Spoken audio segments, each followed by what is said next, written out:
Okay, so can we have the final candidate tonight, please?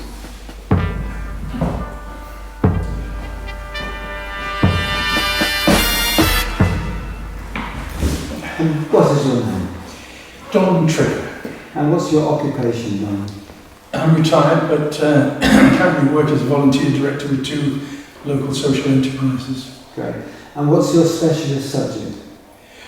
It's essentially weight loss using the keto diet and fasting. Okay. So your time starts now. How much weight have you lost? Well, I'm a relative newcomer, so after 12 weeks I've lost 1.5 stone. Okay, so that's as you say, you've just started, you're at the beginning of this journey. And having lost the weight so far, how do you feel? Any different? Oh yes, I'm much more alert, much more lively. You just feel good in yourself.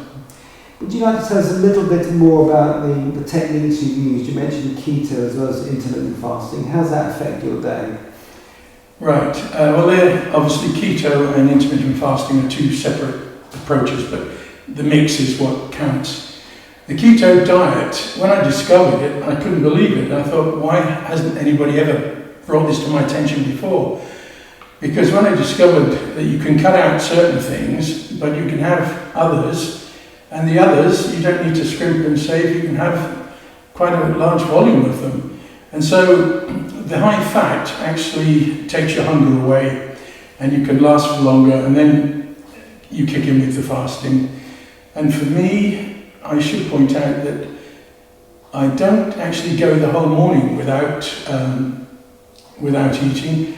I have the keto, what's known as the bulletproof coffee. And that kills your appetite stone dead until lunchtime. And have you lost weight like this before in your life? In my early 30s, I tried a high protein diet where I could only eat protein, fish, meat, no vegetables, absolutely nothing else, 8 glasses of water. I lost 1 stone in a week, and I suddenly had the urge to run for buses. And I felt really great, but slightly worried that it was a bit too dramatic. This dieting is a little bit more staggered, and it will continue. So that in fact was a very low carb diet as well, as you described it. No carbs at all. Yes, exactly, yeah. So are there foods that you enjoy now that you didn't before? Yes, strangely, broccoli, cauliflower, and again with the keto diet, I can have them smothered in cheese and butter.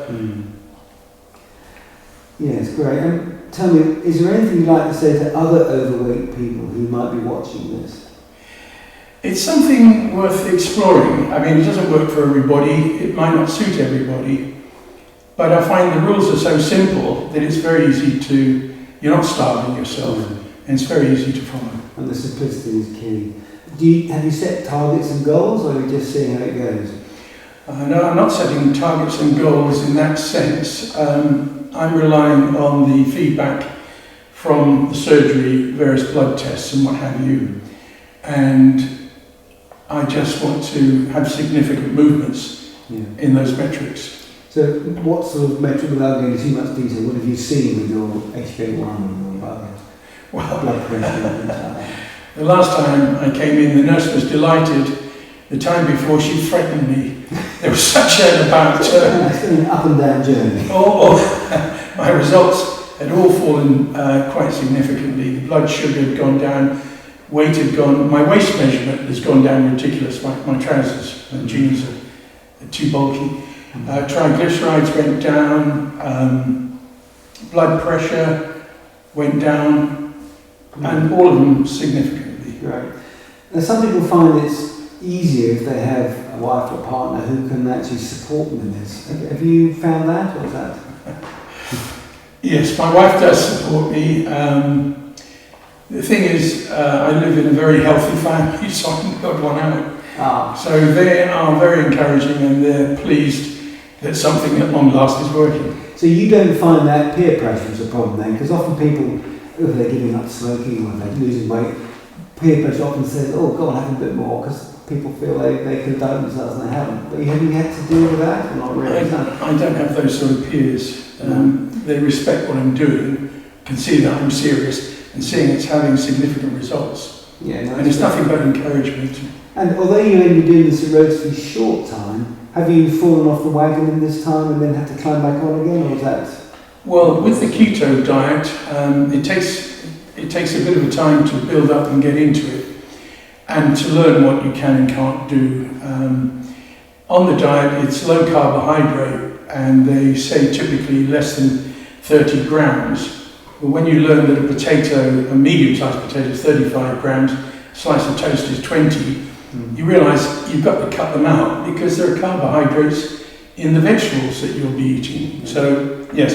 And protein, moderate protein, whatever it is, no 18-ounce steaks, it's got to fit in the palm of your hand.